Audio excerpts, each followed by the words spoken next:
better or for worse, how do you wish you were more like your character?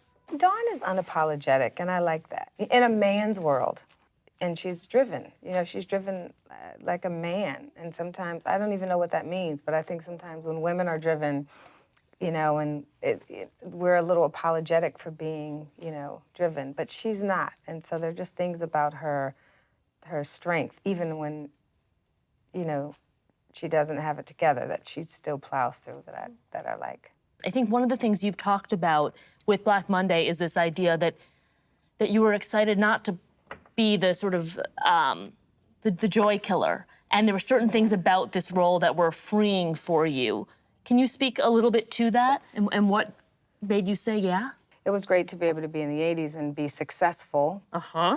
And be in a world that's, no matter what color you are, a woman who's, you know, Spanish, black, white, they just weren't in really Wall Street, and they still really aren't. So to represent a demographic that's not normally present in a world, even today, was fun. But then for her to be as cunning, as sharp, and as wild and unapologetic, and kind of, you know, she's as gross as the men. She just knows that there are moments where business has to get taken care of or it won't get done, but she's not judgmental of it. And I liked to be able to do that, because I find that most women who I know are like that.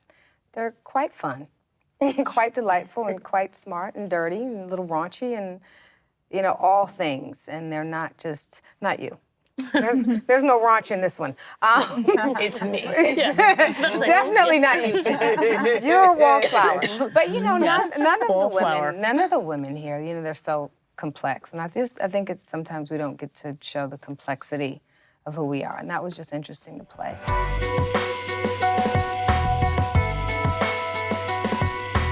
What have you learned from how to handle the peaks as well as how to handle the valleys? I feel like with everything, you have to just enjoy where you are. What's for you is for you. I think when I first started, I thought that you got to a place where it was done.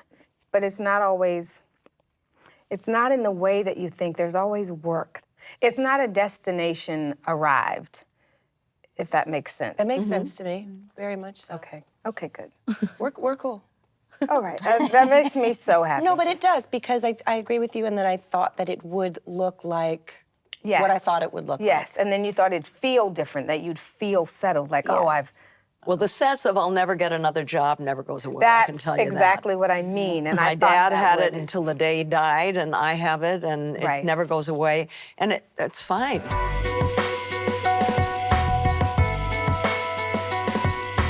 What are the things where you say, not gonna say that? Yeah, we do that. I mean, there was a joke, and I can't remember, but it was a joke, I think, about drugs, and it was about Whitney Houston, and I was like, I don't want to say that. You know, we can, you know, the artists give so much, you know what I mean? And so to make fun of what was a challenge and an illness, you know what I mean? And the great thing about our writers is they were like, absolutely, we'll just do something else, Yeah, I identify with that. I don't like that kind of like low-hanging fruit, snarky humor. I'm like, there's so many real jokes out there, and there's so much funny, weird shit happening all the time.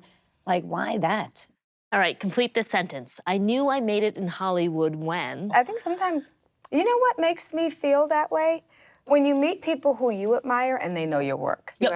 That's a moment when I feel it, because most of the time I don't expect people to know me.